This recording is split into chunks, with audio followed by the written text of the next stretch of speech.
Baik, Assalamualaikum warahmatullahi wabarakatuh. Sebelumnya, selamat pagi teman-teman dan Pak Mahen selaku dosen pada mata kuliah User Experience ini. Sebelumnya, kami akan mempresentasikan analisis pengalaman pengguna atau User Experience pada sistem P-Class dengan pengujian UEKI dan SUS. Sebelum itu, kami dari kelompok Yuhu pada kesempatan kali ini akan mempresentasikan hasil kuesioner kami dan hasil perhitungan menggunakan evaluasi tersebut. Dengan anggota tim di sini ada saya sendiri, Tri Septiani dengan NPM 231506136, ada Iin Sumarni dengan NPM 231506140, ada Dini Fadilah dengan NPM 23150614048, kemudian ada Mutiara Khairunisya dengan NPM 231506160, ada Muhammad Hafid Ashifa dengan NPM 231506172. Melalui penelitian ini, kami itu ingin mengetahui bagaimana sih pengalaman mahasiswa ketika menggunakan V-Class, apakah sudah nyaman digunakan, atau aspek apa saja yang masih perlu diperbaiki dari sistem V-Class ini. Next.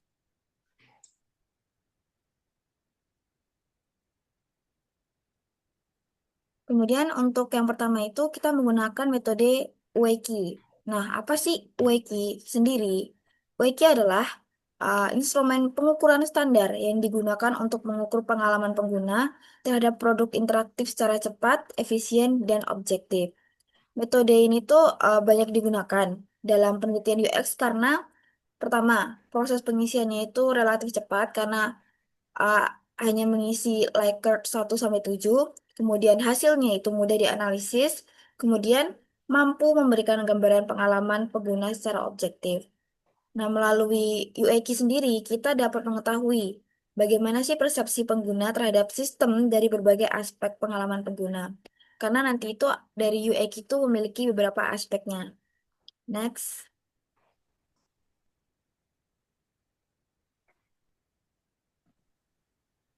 Selanjutnya terdapat dimensi pengukuran UEKI. Jadi dalam UEKI ini terdapat 6 dimensi utama yang digunakan untuk mengukur pengalaman pengguna. Untuk dimensinya itu, yang pertama ada attractiveness atau daya tarik, yaitu kesan umum pengguna terhadap sistem. Kemudian kedua ada perspicuity, yaitu seberapa mudah sistem dipahami oleh pengguna. Yang ketiga ada efisiensi, yaitu seberapa cepat dan efisien pengguna dapat menyelesaikan tugas. Keempat, ada dependability, yaitu tingkat keandalan dan kontrol pengguna terhadap sistem. Yang kelima ada stimulation, yaitu apakah sistem terasa menarik dan menyenangkan digunakan. Kemudian terakhir ada novelty, yaitu seberapa inovatif atau modern sistem tersebut menurut pengguna. Melalui keenam dimensi ini, kita bisa melihat pengalaman pengguna secara lebih menyeluruh. Next.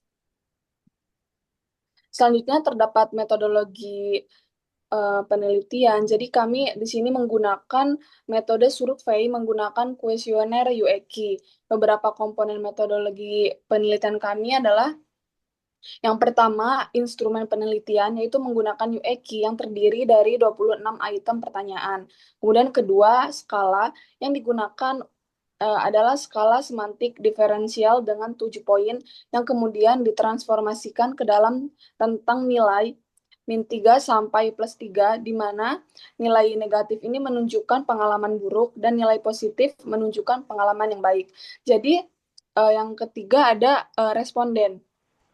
Jumlah responden dalam penelitian ini adalah 47 mahasiswa yang merupakan pengguna aktif dari sistem V-Class.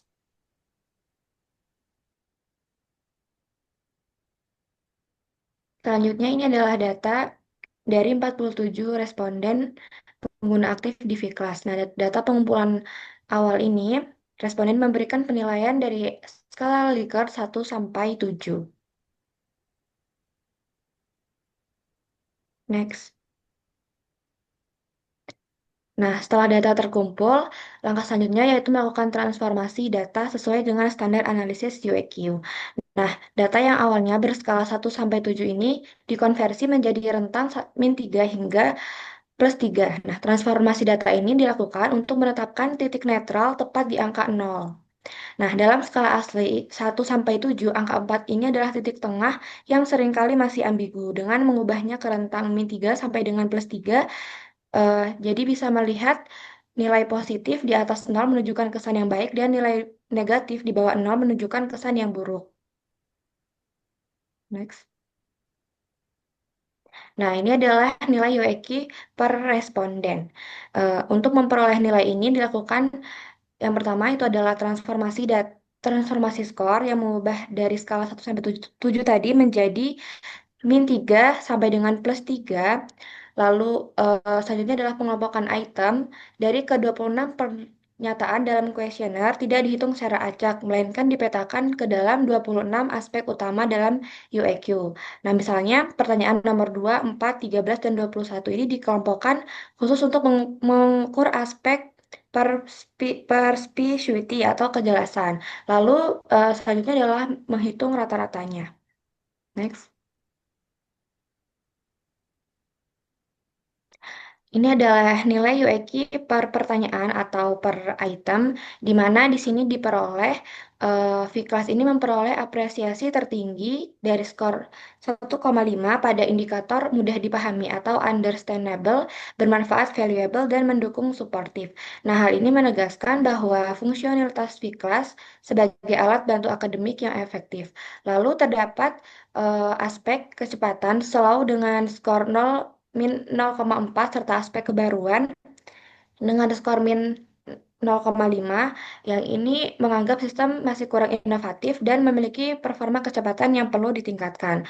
Lalu untuk konsistensi data dari nilai variance ya dari nilai variance-nya stabil yang menunjukkan bahwa pengalaman yang dirasakan oleh 47 responden memiliki pola yang serupa dan konsisten.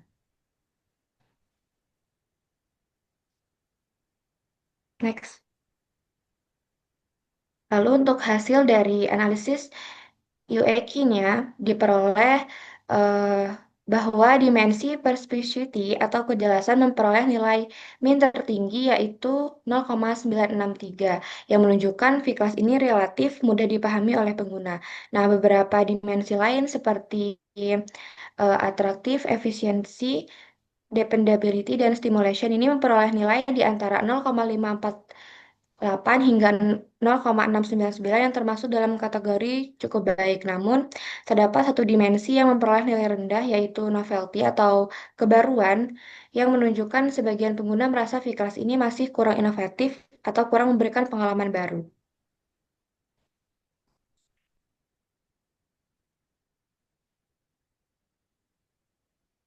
Dalam metode UEQ, pengalaman pengguna juga dibagi menjadi dua kategori utama, yaitu pragmatic quality dan hedonic quality.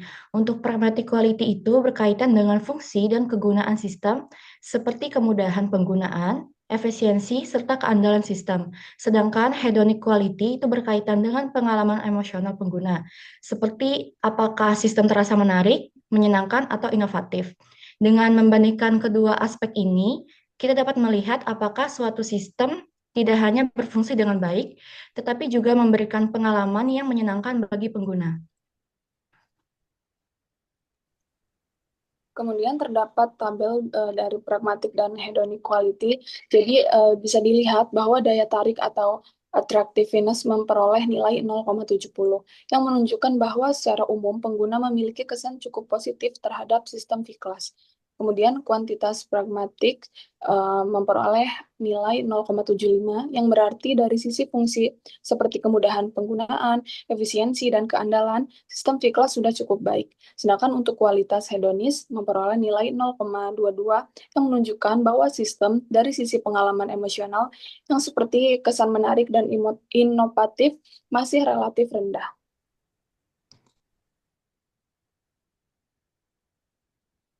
Metode kedua yang kami gunakan adalah System Usability Scale atau disingkat SUS. Jadi apa itu SUS? SUS merupakan kuesioner standar yang terdiri dari 10 pertanyaan yang digunakan untuk mengukur tingkat usability atau kebergunaan suatu sistem. Metode ini sangat populer dalam evaluasi sistem karena sederhana, cepat digunakan, dan mampu menghasilkan skor usability dalam skala 0 sampai 100. Tujuan penggunaan SUS ini adalah untuk mendapatkan evaluasi yang cepat dan objektif, serta mengetahui seberapa nyaman dan mudah sistem V-Class digunakan oleh pengguna atau mahasiswa.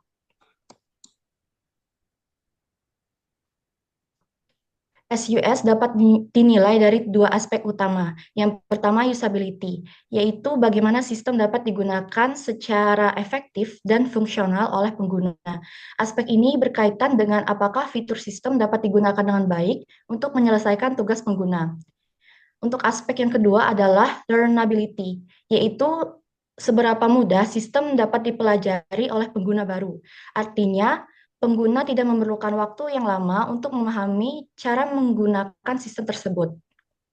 Selain itu, pada metode SUS, terdapat 10 pertanyaan utama yang digunakan dalam kuesioner. Pertanyaan tersebut dibagi menjadi dua jenis. Yang pertama, 5 pernyataan positif yang berada pada nomor ganjil, yang digunakan untuk mengukur kelancaran dan kemudahan penggunaan sistem. Yang kedua, 5 pernyataan negatif pada nomor genap yang digunakan untuk mengetahui tingkat kerumitan atau kendala yang dirasakan pengguna ketika menggunakan sistem. Melalui kombinasi kedua jenis pernyataan ini, kita dapat memperoleh gambaran yang lebih seimbang mengenai usability suatu sistem.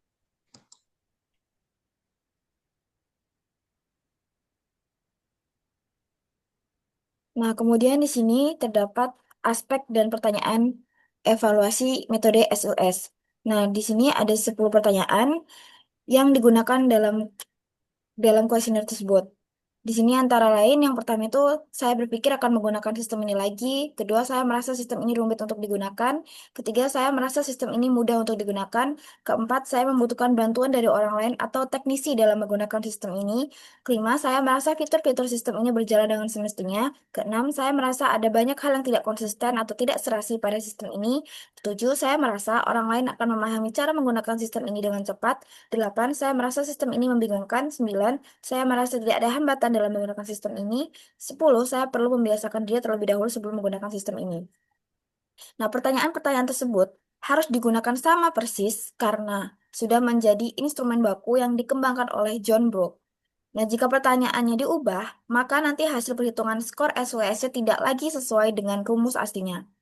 Sehingga hasil pengukuran usability-nya bisa menjadi tidak valid dan tidak dapat dibandingkan dengan penelitian lain. Setiap pertanyaan tersebut yang saya sebutkan tadi, itu digunakan untuk mengetahui bagaimana sih pengalaman pengguna ketika menggunakan sistem V-Class, yang mana kita memang sedang meneliti V-Class. Pernyataan-pernyataan tersebut mencakup beberapa aspek penting, seperti kemudahan pengguna sistem, tingkat kerumitan sistem, konsistensi fitur, serta apakah pengguna memerlukan bantuan ketika menggunakan sistem.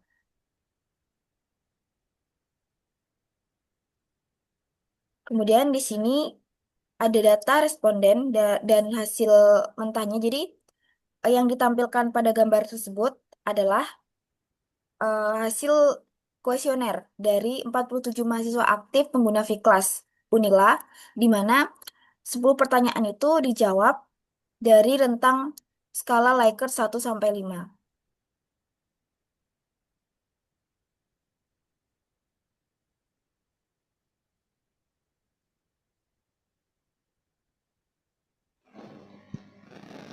Dalam metode perhitungan SUS, terdapat aturan konversi khusus. Yang pertama, untuk item ganjil atau pernyataan positif, skor dihitung dengan rumus skor jawaban dikurangi 1. Nah, untuk item genap atau pernyataan negatif, skor dihitung dengan rumus 5 dikurangin skor jawaban. Setelah semua skor dihitung, nilai tersebut dijumlahkan lalu dikalikan 2,5 untuk mendapatkan skor SUS akhir dalam rentang 0 hingga 100. Next. Di sini ada tabel data dari 47 responden. Next.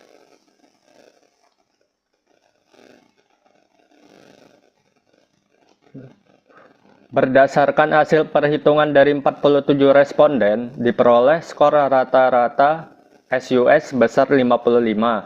Jika diinterpretasikan dalam skala SUS, nilai ini termasuk dalam kategori marginal dengan grade C.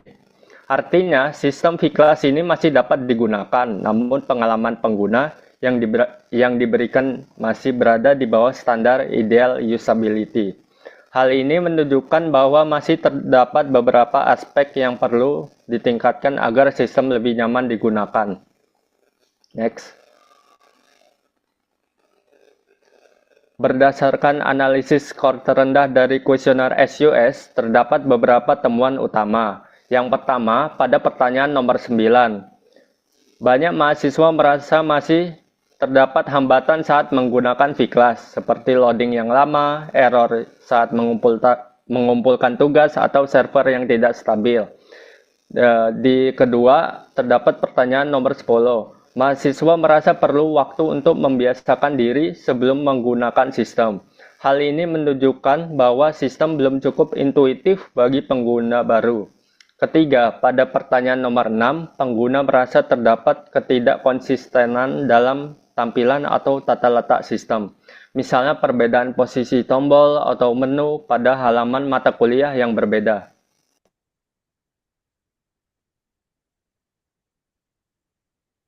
Baik, kemudian di sini kesimpulan dan saran dari metode SUS.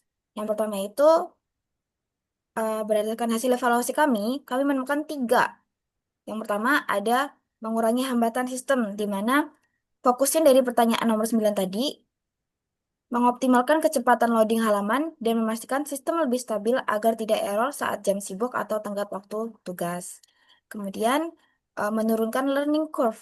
Fokus di pertanyaan 10, yaitu solusinya menambahkan fitur onboarding atau panduan awal atau tutorial singkat bagi mahasiswa baru, serta memperjelas label menu navigasi. Kemudian untuk yang terakhir itu adalah standarisasi antarmuka yang mana fokus di pertanyaan ke-6. Menerapkan UI guideline yang seragam, seperti konsistensi warna, ukuran font, dan posisi tombol di seluruh halaman mata kuliah agar mahasiswa tidak kebingungan. Kemudian, dengan perbaikan tersebut, diharapkan pengalaman pengguna pada sistem V-Class dapat menjadi lebih baik di masa mendatang saat kami nantinya melakukan evaluasi kembali. Baik, cukup sekian presentasi kelompok kelompok kami terkait analisis kuesioner evaluasi V-Class User Experience menggunakan metode UEKI dan SUS. Kurang dan lebihnya kami mohon maaf. Saya akhiri. Wassalamualaikum warahmatullahi wabarakatuh.